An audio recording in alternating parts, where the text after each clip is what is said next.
Hello! Hello, hello, hello! Magandang araw at magandang buhay at panibagong vlog na naman si Bonsai Stanglong po.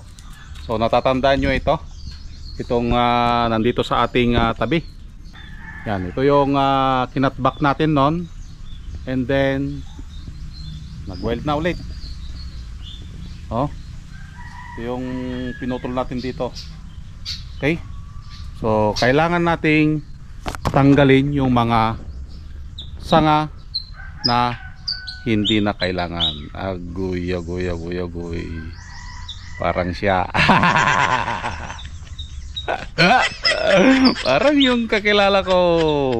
Pag hindi na kailangan, kailangan nang tanggalin sa puso niya.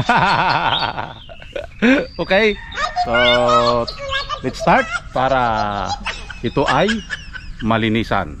Okay, so lahat ng sanga na hindi na kailangan nating tanggalin, okay, para malinisan. So ang matitira na sanga dito, yun lang yung kailangan natin. So, napakadaming tumubo. Okay, dapat alam natin kung anong sanga ang ititira natin. Kailan lang nung kinalbo natin ito, so nagpapahiwatig na ang ating halamang bonsai materials ay malakas.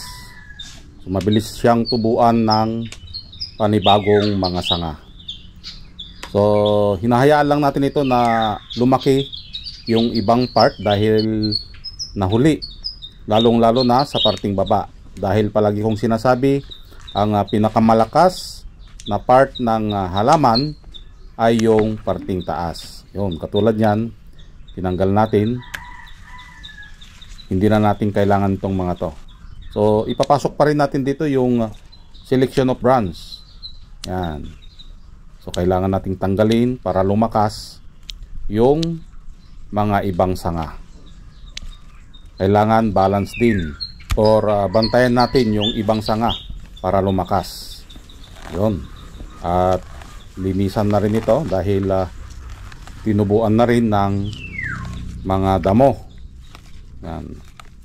So ito ay XL ang size ng ating bonsai materials. Ito ay mulabi na naigrap sa tugas. Yun. So daming kaagaw ng nutrients. Yung kaagaw ng nutrients kailangan mong tanggalin. Agoy, agoy, agoy, agoy. Parang siya. Kung may kaagaw ka sa nutrients, tanggalin mo na, bebe. Nagpapatawa lang si Bonsai Stanglong po. Ayun, at naglagari pa. Mayroon tayong tatanggalin pa na sanga dyan na hindi na kailangan. Yun. So nakita nyo naman, malaki na yung sanga na yon. Kailangan kontrolin. Okay? Kung napansin nyo, mas malaki yung mga sanga na nandun sa taas, mas maliit na yung nandun sa baba. So kailangan nating ipahabol yung nasa baba. Dapat walang putol. Yan, katulad nyan, hindi muna natin puputulan dito, pero magbabawas lang tayo sa parting pinakapuno nya. Okay? Yan. So lahat ng hindi na kailangan, tanggalin. So ang ating bonsai materials ay nakalagay sa extension pot. Kung mapapansin nyo, yung kanyang mga paso ay nagkapatong-patong para lumakas yung halaman. Yun ang purpose nun. Mas malaki ang kakainan, mas malakas din ang ating halaman.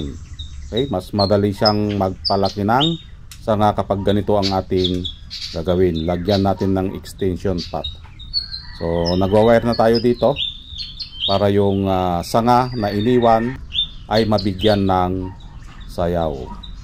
At isang daliri na lang, isang kamay na lang yung gumagana kay Bonsai Stanglong po dahil masyadong malayo. Isa ito sa problema ko. Kapag malayo na masyado yung sanga, hindi ko na kayang i-wire ng dalawang kamay. So ang gamit, isang kamay na lang. Tapos himas-himasin ng dahan-dahan. Aguy.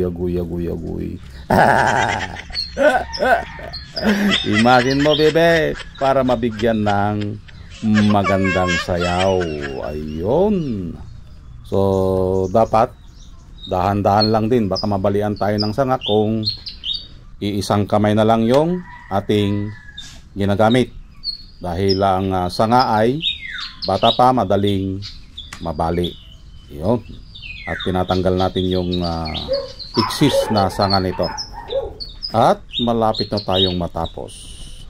So ayan guys, natapos na nating ayusan. I-wire natin yung mga kailangan natin na sanga.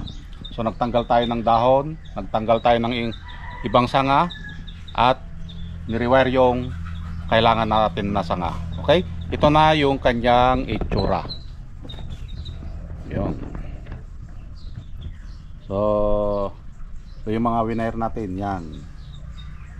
Mag-uulo tayo kunti dyan. And then ito, nag-cut back tayo. At ito yung winire. Okay?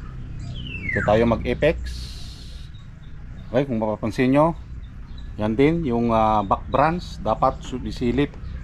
So may pasilip siya. Okay? Ito pinapalaki din natin ito. So hinayaan lang natin yung sanga na yan para mabilis lumaki ito. Okay? Ganun din dito sa parting baba. Yan. So pinapalaki pa rin natin ito. Ipa-wild natin ng gusto ito. Okay? Hanggang sa maabot niya yung gusto nating laki, saka natin putulan. Okay? So ito yung kabuuan. Matagal-tagal pa ito na pagtsatsaga sa pag-wire, pag-aalaga ng bonsai o pagbuo ng isang bonsai. Malaking challenge ito sa akin dahil malaking bonsai yung binubuo ni Bonsaistang Lumpo. So nakita nyo kanina, isang kamay na lang yung nagwa-wire. Okay? Dahil na-outbalance tayo. Okay? So yun ang challenge kay Bonsaistang Lumpo na makabuo ng isang malaking bonsai. Okay? So maraming salamat at nasamahan nyo na naman si Bonsaistang Lumpo. Hanggang sa muli. Bye-bye.